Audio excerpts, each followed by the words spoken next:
Au nom puissant de notre Seigneur Jésus-Christ. Amen. Sans plus tarder, nous allons ouvrir nos Bibles dans le livre de Deutéronome que nous étions la fois dernière. Exode et Deutéronome chapitre 22. On a lu verset 10 et verset 11. Et ce matin, je vais pingler encore un autre verset, verset 9, verset 8, pardon. Après, on rentre dans notre pensée que nous sommes en train de parler. Donc, je prends d'abord verset 8. Pourquoi je prends ça? Parce que c'est important. Parce que nous sommes en train de bâtir. Et Deutéronome chapitre 22. Je lis d'abord verset 8 parce qu'on a lu verset 10 et 11. Mais ce matin, j'aimerais prendre encore verset 8 pour nous compléter ce que nous sommes en train de parler. La Bible dit ceci. Si tu bâtis une maison neuve et tu feras une balustrade autour de ton toit, afin de ne pas mettre du sang sur la maison, dans le cas où il en tomberait quelqu'un. Je prends verset 9. Verset 9,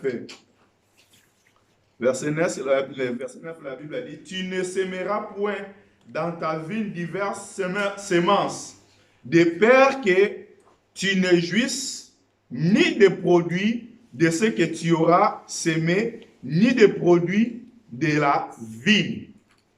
Oh. Verset 10 et 11. Tu ne laboureras point avec un bœuf et un âne, attelés ensemble. Tu ne porteras point un vêtement tissé de diverses espèces de fils, de laine et de lin réunis ensemble. Que Dieu ajoute l'explication à la lecture de sa parole. Amen. Amen. Nous continuons toujours notre pensée. Nous sommes en train d'expliquer l'Église étant un saint sacerdoce. L'Église étant un saint sacerdoce. On a vu la gloire des premiers sacerdoces, comment il était. Sacerdoce lévitique. On a vu comment sa gloire était. Les choses que nous sommes en train de lire sont des choses qui étaient liées à la première sacerdoce. Mais malgré les choses qui étaient liées à ces sacerdoces-là, mais c'était un sacerdoce glorieux. Dieu s'est manifesté puissamment dans ces sacerdoces-là. Et Dieu prend maintenant ces sacerdoces-là pour expliquer aujourd'hui l'Église. Pour expliquer l'Église que nous sommes. C'est-à-dire si nous sommes aussi un sacerdoce, comme le sacerdoce lévitique, c'est-à-dire nous devons vivre la gloire de Dieu au milieu de nous. Mais aujourd'hui, nous constatons que la gloire de Dieu ne se manifeste plus. On n'a plus la gloire de Dieu. C'est pour cela que nous sommes en train de partager ces choses pour nous aider à comprendre pourquoi la gloire de Dieu n'est plus là. Pourquoi nous expérimentons plus la gloire de Dieu? Pourquoi nous vivons plus la gloire de Dieu? Bien-aimés dans le Seigneur, je vous ai dit et je répète, l'œuvre que nous sommes en train de faire, c'est l'œuvre du Seigneur. Moi, je suis sincère devant vous. Je sers le Seigneur. L'œuvre que je suis en train de faire ici, c'est l'œuvre du Seigneur. Le jour où le Seigneur me dira que ta mission est finie ici à Saint-Nazaire, dans cette église, dans cette ville, je quitterai cette ville par rapport à l'orientation que le Seigneur me donnera. Et la personne qui va prendre relève de cette œuvre, ça sera aussi selon la volonté du Seigneur. Mais ce n'est plus le cas aujourd'hui. Aujourd'hui, si j'ai besoin de voyager, je vais regarder qui qui est plus proche que moi, qui est la personne qui m'écoute bien, qui est la personne qui me sert bien, qui est la personne qu'on a une bonne relation.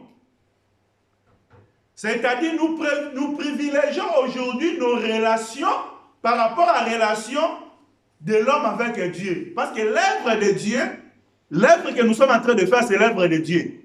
On ne peut pas privilégier maintenant nos relations. D'abord, c'est privilège, c'est de quoi? De qui? C'est du Seigneur, notre Dieu.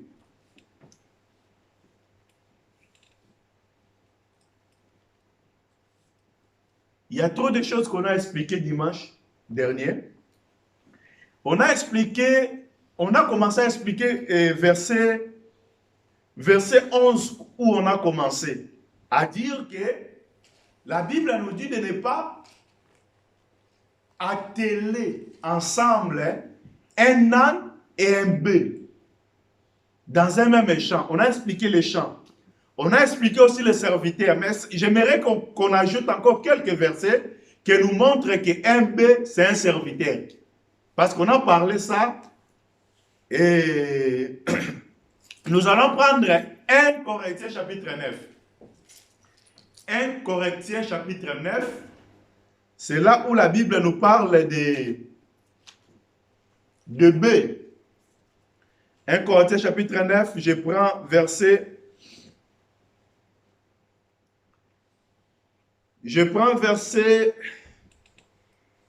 8. Bon, je prends directement verset 9. Parce que si je commence à prendre beaucoup de versets, ça peut nous prendre encore beaucoup de temps. On prend directement verset 9. 1 Corinthiens 9, verset 9. La Bible dit, car il est écrit dans la loi de Moïse, tu ne muselleras point le bœuf quand il foule les grains. Dieu se met-il en peine de bœuf? Ou parle-t-il uniquement à cause de nous? Là, c'est le verset 10. Oui, c'est à cause de nous qu'il a été écrit que celui qui laboure doit labourer avec espérance, et celui qui foule les grains, fouler avec l'espérance d'y avoir part. Si nous avons semé parmi vous les biens spirituels, est-ce une grosse affaire si nous moissonnons vos biens temporels? Si d'autres jouissent de ces droits sur vous, n'est-ce pas plutôt à nous d'en jouir? Mais nous n'avons pas usé de ces droits. Au contraire, nous souffrons tout afin de ne pas créer l'obstacle à l'évangile de Christ. Nous arrêtons là-bas. C'est ça ce qu'on peut ajouter aujourd'hui. 1 Corinthiens chapitre 9, verset 9 à 11.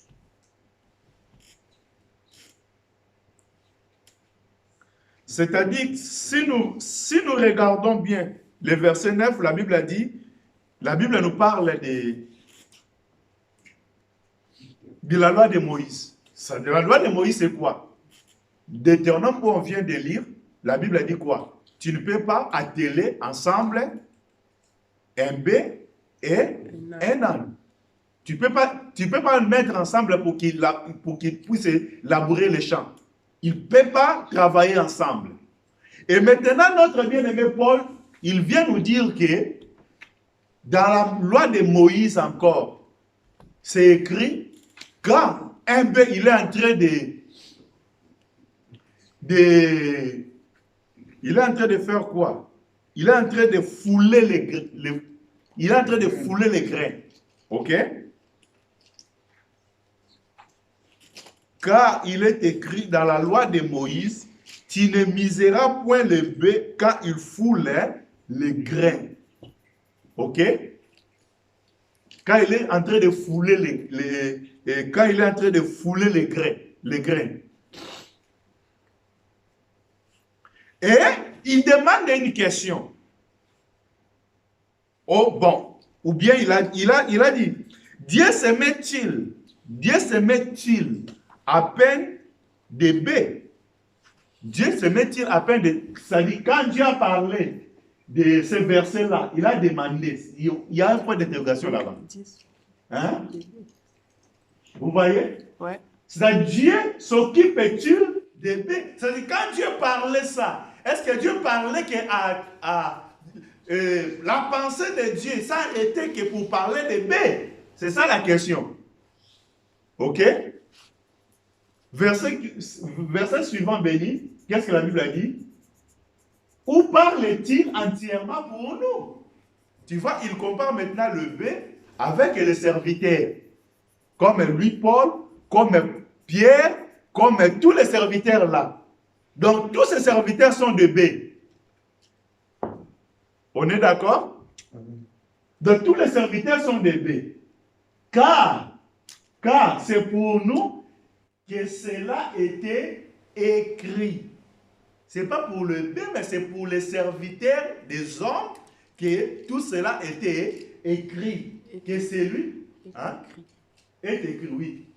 Que c'est lui qui laboure, doit labourer avec l'espérance. Donc celui qui est en train de travailler, doit travailler avec l'espérance. Vous voyez? Et que celui qui foule les grains, celui qui foule les grains doit les fouler dans l'espoir, dans l'espérance d'y avoir part. C'est-à-dire, tout le monde qui est dans l'œuvre du Seigneur, quand il est en train d'œuvrer pour le Seigneur, doit penser que l'œuvre que je suis en train de faire, ce n'est pas gratuite. Ça m'étonne, il y a des choses, je ne sais pas.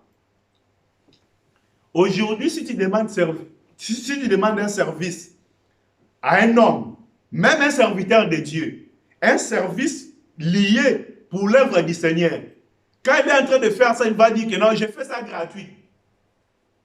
Ok?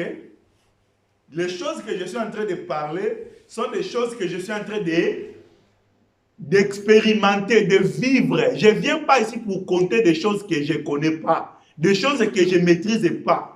Ok? Les choses que je ne maîtrise pas, mais elles sont des choses que je maîtrise bien, que j'ai expérimenté, que je suis en train de vivre.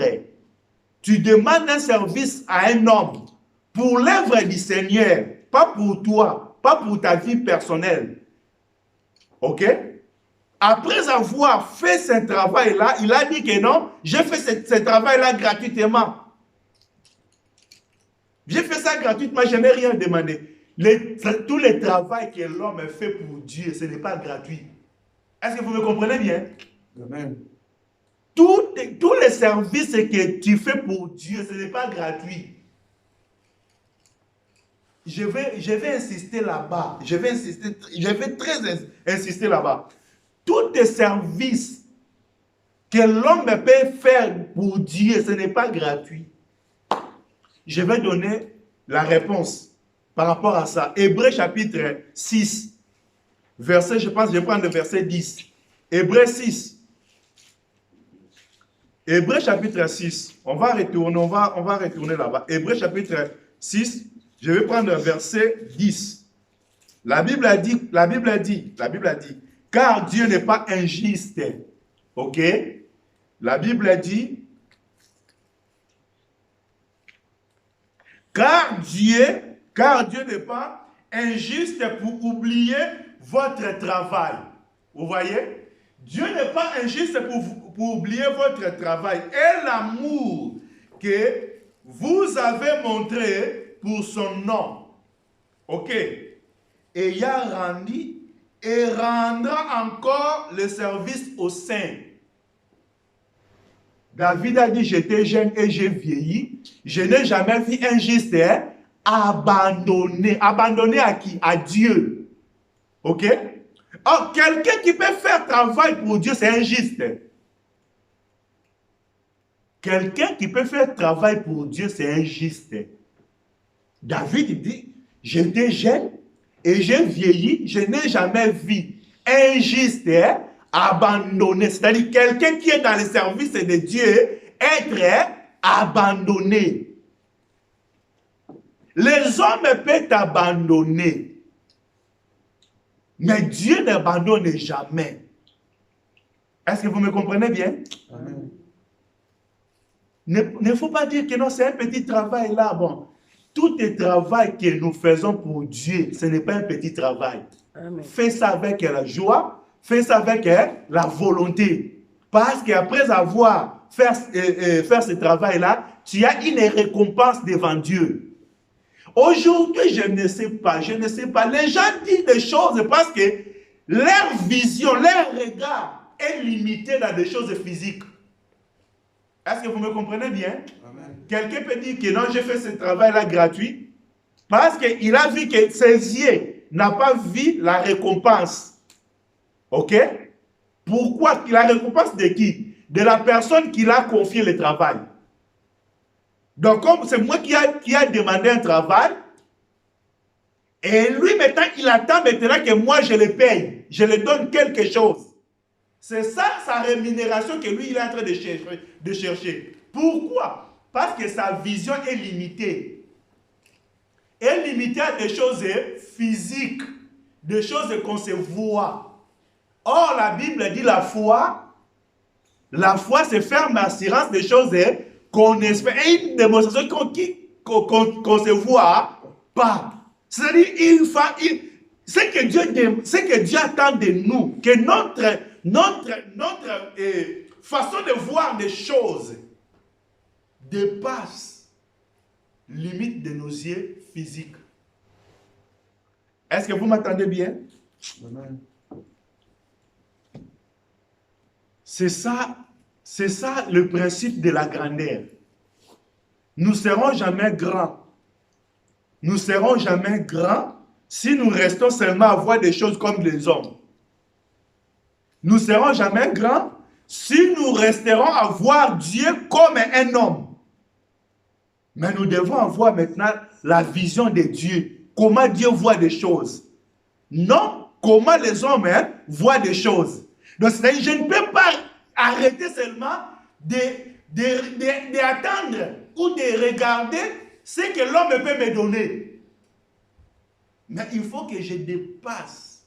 Si cet homme ne me donne rien, mais je sais que Dieu derrière peut me donner. Mais attention, c'est pour cela, j'ai lu aussi Deutéronome chapitre 22, verset 8.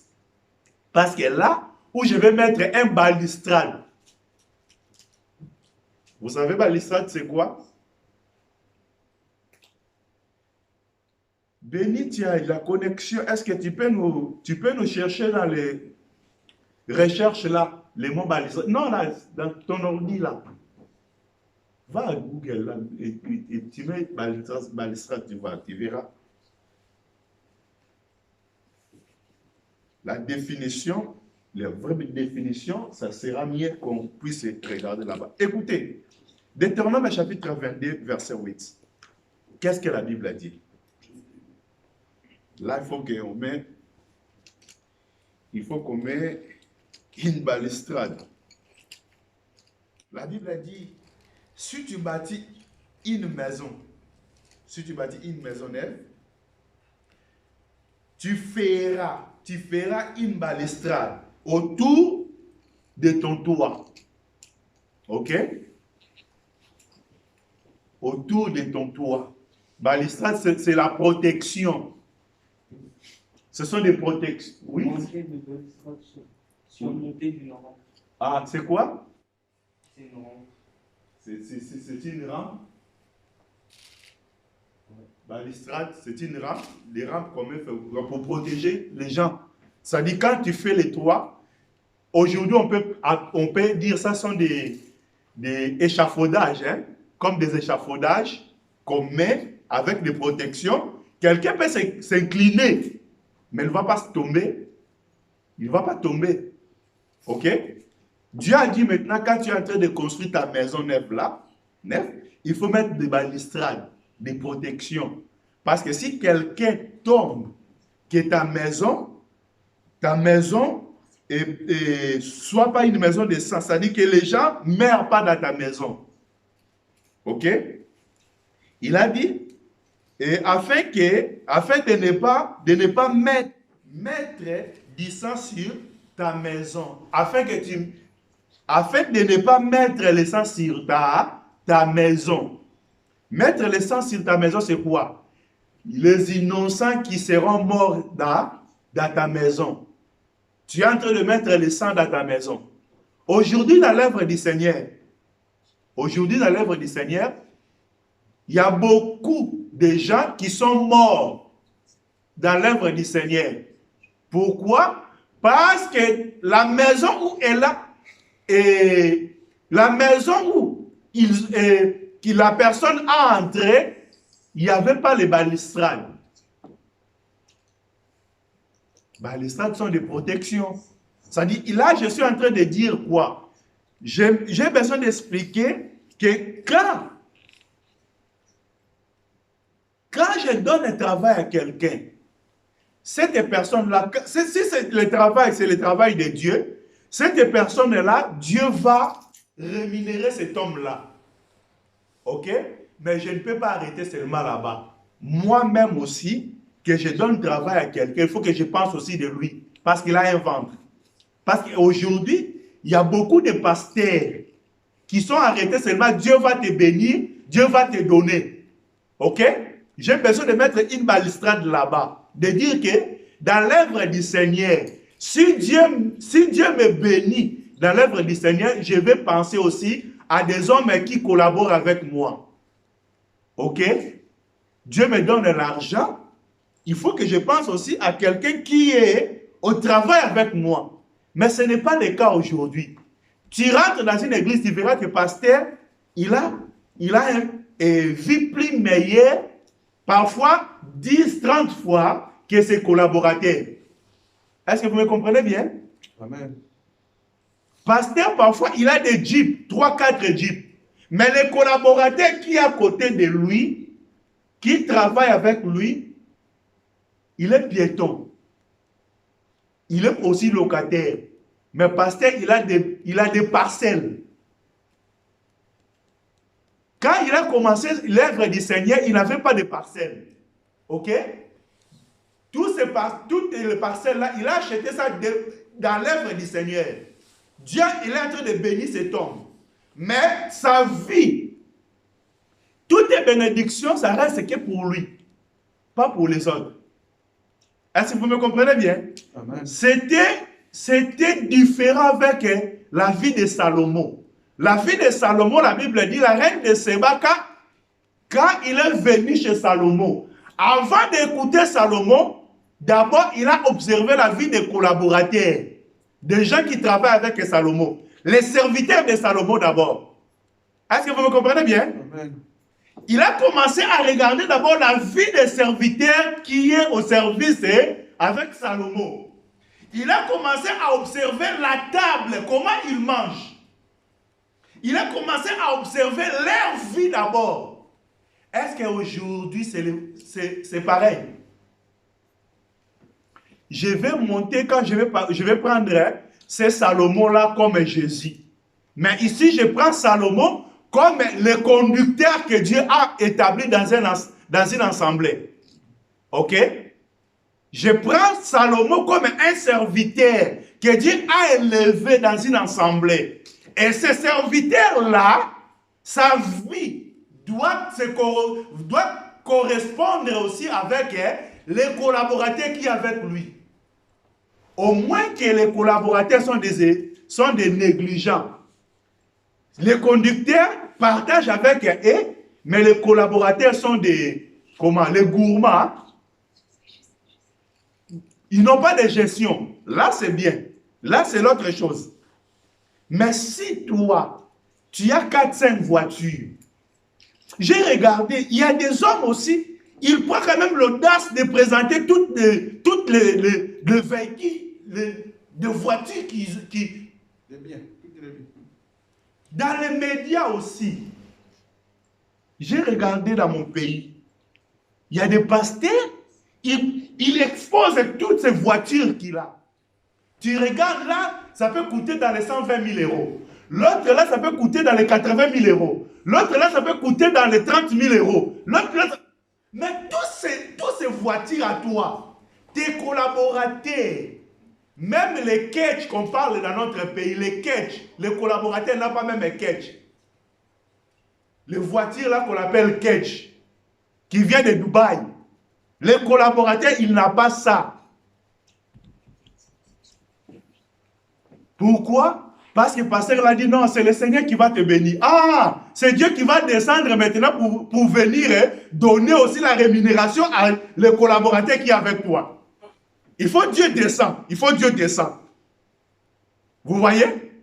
Les conducteurs, il est en train d'attendre que Dieu descende pour venir donner aussi à ses collaborateurs. Non. Là, c'est l'égoïsme. Ok? C'est-à-dire, je vais monter maintenant pour dire aussi que les Salomon aujourd'hui, c'est le notre Seigneur Jésus-Christ. La Bible dit ce qui était passé au temps de Salomon, ce qui passera au temps de fils et de l'homme. Si réellement Jésus, il bénit, il est béni, il est roi, il est le roi des rois, comme était Salomon. Mais ses serviteurs aussi doivent manifester la gloire de Salomon. Est-ce que vous me comprenez bien? Mais aujourd'hui, nous sommes des prédicateurs médiocres. Nous sommes des prédicateurs de mendiants. Nous sommes en train de mendier. Nous sommes des prédicateurs que nous sommes derrière les frères qui ont un peu de moyens dans nos églises. Et les frères là, ces frères là ou des sœurs là, c'est eux maintenant qui manipulent les hommes de Dieu. Est-ce que vous me comprenez? Non, notre Dieu, il est roi. S'il est roi, nous aussi nous sommes des rois. Ok? Si nous sommes des rois, nous devons expérimenter, nous devons partager la même gloire que lui, il avait aussi. Tu me demanderas, est-ce que Paul était riche? Oui, Paul, il avait dit que je suis comme quelqu'un qui n'a rien, mais nous enrichissons plaisir. Vous voyez?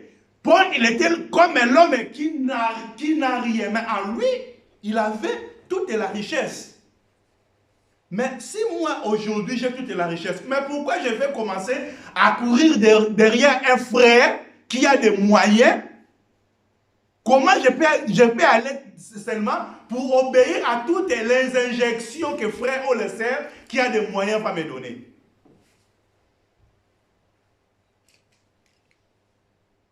Ok? On va monter encore plus loin. On va voir que jusqu'à aujourd'hui aussi, et quelque part, quand la reine de Séba, il est parmi nous, il a commencé à regarder, nous les serviteurs des rois, nous sommes les médiocres. Comment notre roi peut être glorifié? Un homme de Dieu qui prêche la parole de Dieu, mais il est menteur. Un homme de Dieu qui prêche la parole de Dieu, il est menteur. Comment les fidèles peuvent déposer confiance à ses serviteurs? Est-ce que vous m'entendez bien? Amen. Un homme de Dieu qui prêche la parole de Dieu, il n'a pas une bonne réputation. Comment les gens peuvent venir au Seigneur si toi, qui es au service de Salomon, ta vie ne reflète rien? Je vous ai dit, ce qui est vrai, les choses qui se passent dans le secret, les choses qui sont dans les cœurs des gens, des hommes, si Dieu nous révèle, il y a beaucoup qui vont abandonner de prier. Est-ce que vous avez compris? Amen. Les gens qui prêchent la parole de Dieu, nous qui prêchons la parole de Dieu, nos vies cachées, si aujourd'hui nos vies est révélée, il y a beaucoup qui vont plus aller à l'église. C'est pour cela même aujourd'hui, il y en a beaucoup qui ne veulent plus, qui vont dire, je vais aller faire quoi dans l'église? Je vais donner ma tête au pasteur. Est-ce qu'il y a pasteur dans ce monde? Il y a des hommes qui parlent, ça, vous attendez ça. Mais pourquoi ces choses? Pourquoi les choses sont arrivées pour déclarer de telles choses? C'est-à-dire, il a observé l'homme qu'il pensait que soi-disant un homme de Dieu. Mais en observant sa vie, il a trouvé que sa vie c'est plus pire que celui qui ne prie pas.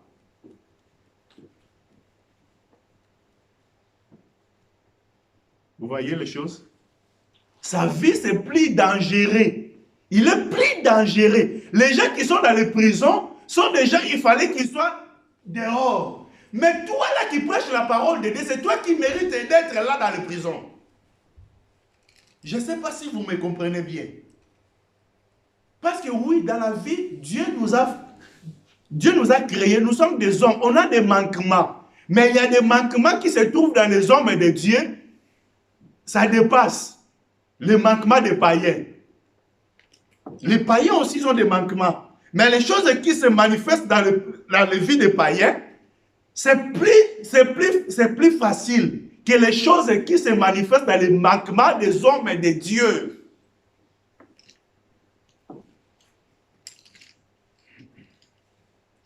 Je vais pousser un peu loin. On a fait toutes les choses qui se passent autour de nous, c'est un enseignement que le Seigneur nous donne. Ok? Les choses qui se passent, je vous ai dit que la nature, c'est le vrai enseignement de Dieu, la nature que nous voyons. Si tu veux être enseigné, il faut aller devant Salomon. Salomon va vous enseigner sur la nature. Il prend les fourmis, c'est ça l'enseignement pour Salomon. C'est ça la sagesse. Or, les choses que Salomon prenait, toutes ces choses-là ça se trouve dans la nature. Ne restez pas seulement dans les versets bibliques. Ne restez pas seulement dans le verset biblique. Élargis tes limites pour écouter Dieu et pour comprendre aussi Dieu. Dieu ne parle pas seulement dans les prophéties. Je vous dis non. Ok? Dieu ne parle pas seulement dans les... Je n'ai pas dit que Dieu ne parle pas dans les prophéties. Hein? Dieu ne parle pas seulement dans les prophéties ou dans la Bible. Dieu peut me parler à travers les versets de la Bible. Dieu peut me parler par la prophétie. Dieu peut me parler aussi par un païen. Dieu peut me parler aussi par un frère ou une sœur. Dieu peut me parler à travers son serviteur. Est-ce que vous me comprenez très bien? Les choses qui se passent tout autour de nous sont des enseignements. La Bible dit, Dieu nous parle d'une manière tantôt d'une autre, mais l'homme ne saisissait pas. Quand Dieu parle, c'est nous qui nous sommes distraits. Nous sommes en train d'expliquer l'Église étant un saint sacerdoce. C'est-à-dire on a besoin de découvrir la gloire de Dieu. Pourquoi la gloire de Dieu ne se manifeste pas parmi nous? C'est pour cela qu'on a commencé à expliquer comment le corps doit être uni, mais le corps aussi peut être déchiré. Mais pourquoi le corps doit être déchiré? Le déchirement seulement quand une partie n'est pas en bonne santé. Quand une partie a commencé à donner mauvaise odeur. Est-ce que vous me comprenez bien? C'est-à-dire quand les parties du corps se comportent et est en bonne santé, on n'a pas besoin que cette partie-là soit coupée, soit mise à côté. Mais quand une partie, ça commence à dégager l'odeur, c'est là qu'on doit prendre mesures, décisions, même ces décisions, il est dur, mais nous sommes appelés d'apprendre ça. Mais aujourd'hui, ça devient difficile. Non seulement aujourd'hui, même au temps de Paul, parce que Paul, il a commencé à parler, si vous regardez bien dans 1 Corinthiens chapitre 9, là, quand il a descendu, il a commencé à dire, est-ce que si les autres réjouissent de ça, est-ce que nous, on ne peut pas réjouir de ça? Ok? Si on a, il a dit, si j'ai planté des choses spirituelles, est-ce que je ne peux pas moissonner des choses temporelles? Il a dit ça comme ça. N'est-ce pas? Est-ce que vous êtes là où vous êtes perdu? Non, non. Vous êtes là? 1 Corinthiens, je retourne là-bas. 1 Corinthiens chapitre 9. 1 Corinthiens chapitre 9. Écoutez la pensée de Paul. Verset 10. Verset 10.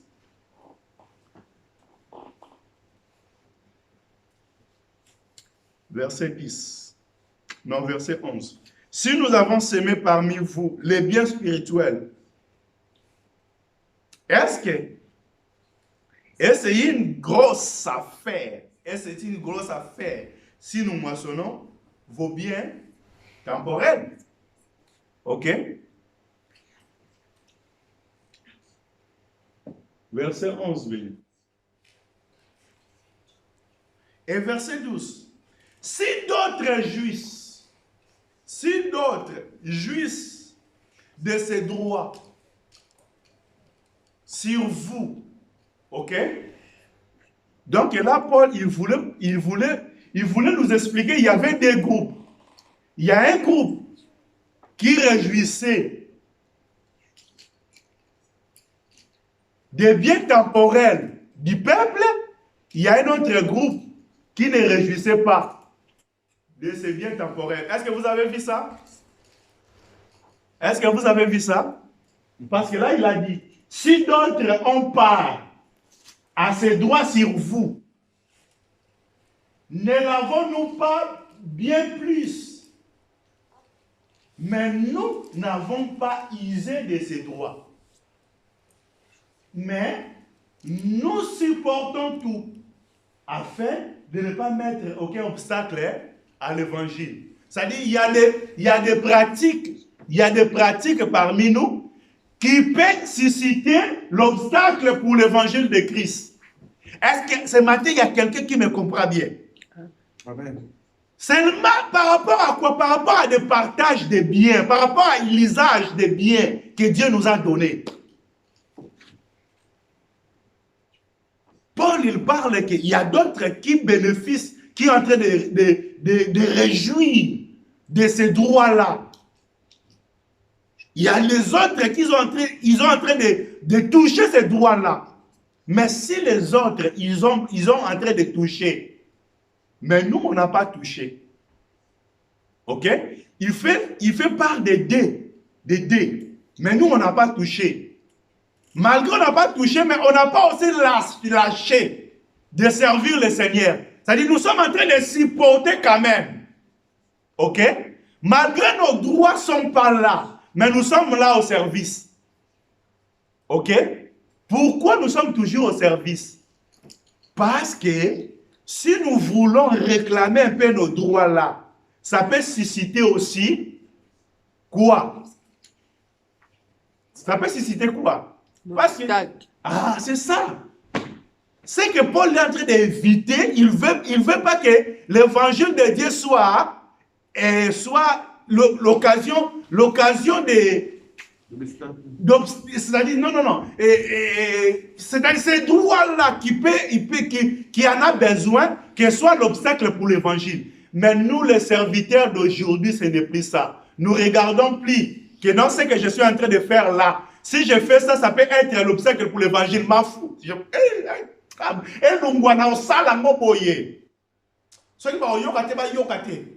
Vous voyez les hommes de Dieu aujourd'hui? Ils ne regardent pas les circonstances, les choses que nous sommes en train de faire. Est-ce que ça sera comment pour l'évangile? Est-ce que ça va aider que l'évangile va en avant? Ou ça va va être l'obstacle pour l'évangile. Nous sommes sortis de là, nous sommes sortis de ces consciences-là. On n'a plus ces consciences. Les hommes de Dieu, aujourd'hui, je reste là dans les carrés là, des hommes de Dieu. Parce qu'aujourd'hui, l'évangile subit des obstacles. Les gens, ceux qui n'ont pas encore écouté la parole de Dieu sont devenus des incrédules. Pourquoi? À cause de mes actes, à cause de ma vie, pour mes intérêts. Au lieu de supporter, mais je vais lancer seulement devant mes intérêts. Pour aller plus loin, on a un problème qu'on a commandé des chaises il y a un an. On a cherché la solution de toutes les façons. Jusque-là, on n'a pas trouvé la solution. J'ai exposé ça dans un groupe qu'on a. Quel est ce groupe? C'est le groupe des sentinelles. Quels sont des sentinelles? Des sentinelles sont des gens qui sont en train de surveiller. Les gens qui ne dorment pas, qui sont là pour veiller. Le groupe des sentinelles. Je ne sais pas. Ce n'est pas le groupe des rêveurs, les gens qui sont en train de dormir, non. Mais le groupe des sentinelles. Écoutez le nom, sentinelles. Un groupe de sentinelles. J'ai exposé ça. Je ne sais pas s'il y a combien de sentinelles qui ont répondu à ça. Combien de sentinelles qui ont répondu? Mais il faut voir aussi des réponses. Il y a quelqu'un qui a dit, mais si tu as fait ça pour l'œuvre du Seigneur, pardonnez seulement et continuez, Dieu va donner encore un autre. Vous avez dépensé plus ou moins dans les 5 000 € et vous allez abandonner ça comme ça parce que Dieu va donner encore. Va donner comment? Il n'a pas même expliqué comment Dieu va donner l'argent qu'on a dépensé pour l'œuvre du Seigneur. L'argent qu'on a dépensé, non pour nos maisons, non pour ma vie personnelle. Est-ce que vous me comprenez? On n'a pas dépensé l'argent pour moi. On a gagné l'argent pour... On a récolté cet argent pour l'œuvre de Dieu. On met ça dans l'œuvre de Dieu. Maintenant, retour. Que laisser seulement comme ça, parce que Dieu va donner. Dieu va donner comment? J'ai demandé maintenant, est-ce que les gens qui ont contribué, est-ce qu'ils peuvent accepter encore de contribuer demain? Si on abandonne comme ça, parce que Dieu va donner, Dieu va donner comment? Hein? Il y a quelqu'un d'autre qui a dit, mais ce problème-là, tu ne peux pas mettre ça dans le groupe parce que c'est votre problème. Hein? Et il faut traiter ça dans les secrets. Mais c'est pour l'œuvre du Seigneur.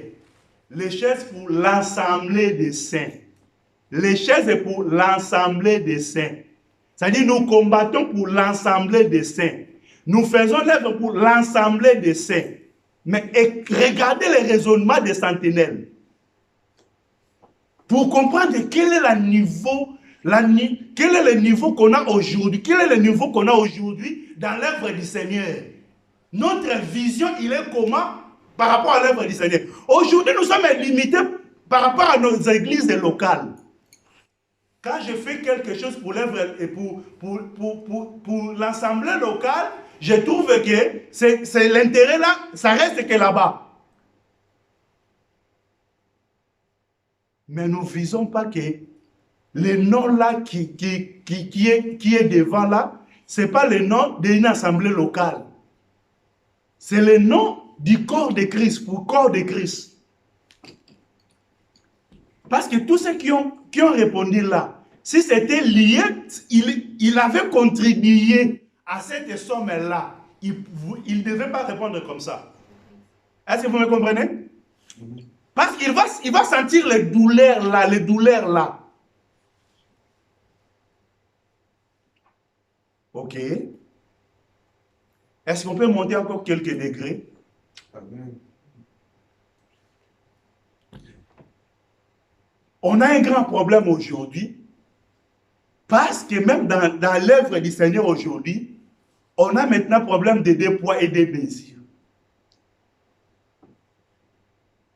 Est-ce que vous me comprenez bien? Dans l'œuvre que nous sommes en train de faire, il y a problème de deux poids et deux mesures. Nous devons veiller sur ça. C'est-à-dire aujourd'hui dans cette assemblée, s'il y a un frère qui donne bien dans l'œuvre du Seigneur, même quand il a commis quelque chose qui est faute, pour censurer ça, pour que je puisse censurer ça, je vais doser un peu. Est-ce que vous me comprenez? Je vais doser, parce que si je censure ça, il y a un film qui sera là-bas. Est-ce que vous me comprenez? Mais il y a un autre frère, s'il fait quelque chose, je vais censurer ça directement. Pourquoi? Parce que lui, il ne donne pas. Sa main, ça ne donne pas vraiment bien. Nous devons veiller à ça. Est-ce que vous me comprenez bien? Amen. Vraiment, vous allez m'excuser. Demain, quand je vois des choses, si je censure, même quelqu'un qui donne beaucoup d'argent, sachez-le qu'on aura un trou. Ici en Europe, nous payons la salle. Quelqu'un qui a commis des fautes, c'est-à-dire il y aura un épée. Ok? Pourquoi? Pour ne pas mettre l'obstacle à l'évangile de Christ. On va utiliser l'épée. Parce qu'on a besoin de conserver l'évangile de Christ. Et maintenant, à utiliser l'épée pour partager, pour couper le parti là qui a commencé à donner mauvaise odeur, le corps ne sera pas plus complet. Le corps sera incomplet. Est-ce que vous me comprenez très bien? Donc si le frère ou la sœur demande donner 300 par mois pour compléter dans la salle, sachez qu'il y a un vide de 300. Est-ce que vous me comprenez très bien? Amen. Donc nous tous, nous devons mettre ça dans notre tête. Que non, calcul qu'on faisait là pour payer la salle, ça a changé. Ça a changé pourquoi? Parce que la main qui donnait, la main qui mettait les 300 là n'est plus là. On a coupé ces mains-là. On a coupé cette main. Ok? On a coupé la partie là qui faisait quelque chose là-bas. Qu'est-ce que Dieu fait? La nature va nous enseigner. Hein? Quelqu'un qui a perdu ses jambes, il va commencer à marcher comment? Fauteuil roulant. Ok? C'est comme ça, non? Quand quelqu'un perd ses jambes, il va utiliser maintenant une fauteuil roulante. Pendant qu'il va utiliser cette fauteuil roulante, il aura plus la force dans les deux bras qui restent. Pourquoi? Parce que les deux bras vont forcer maintenant le travail. Est-ce que vous me comprenez bien? Vous verrez que ce pectoral, ça sera comment? Pourquoi? La force qui était en bas, ça fait quoi? Ça monte. Ça montait. Est-ce que ça nous parle de rien? Pour l'œuvre du Seigneur aussi. C'est-à-dire l'œuvre du Seigneur, il ne peut pas boiter quelque part. Si on a coupé quelque chose, c'est-à-dire la force va se multiplier quelque part. C'est ça la nature qui peut nous enseigner. On ne peut pas arrêter de garder le mal au milieu de nous. On ne peut pas arrêter de garder le mal au milieu de nous parce que nous savons que ce mal-là, ça nous soulage aussi quelque part. Est-ce que vous me comprenez très bien? J'ai besoin d'expliquer des choses claires. Je n'ai pas besoin de parler en langue.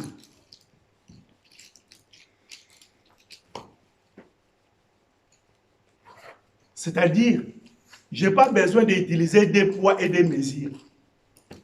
Est-ce que vous me comprenez bien? Amen. Dans l'œuvre du Seigneur ici, je n'ai pas besoin d'utiliser des poids et des mesures. On n'aura qu'un seul air, un seul mesure et un seul poids. Le poids là qu'on va utiliser, c'est quoi? C'est l'enseignement des apôtres, qui est notre Seigneur Jésus-Christ. Tout doit se référer là-bas. Je pense qu'on a encore beaucoup de choses à expliquer, mais ce matin, j'aimerais qu'on arrête là-bas. Nous allons prier. Nous allons prier pour l'œuvre que nous sommes en train de faire. Pour l'œuvre que nous sommes en train de faire, Dieu nous a promis de grandes choses, beaucoup de choses. Mais ces choses, ça nécessite la participation de chacun de nous. Comme chacun de nous, nous sommes une membre l'un et l'autre. Nous devons nous s'unir. Nous devons chercher l'harmonie, de marcher ensemble, de nous mettre d'accord dans les choses. Nous prions le Seigneur au nom puissant de Jésus.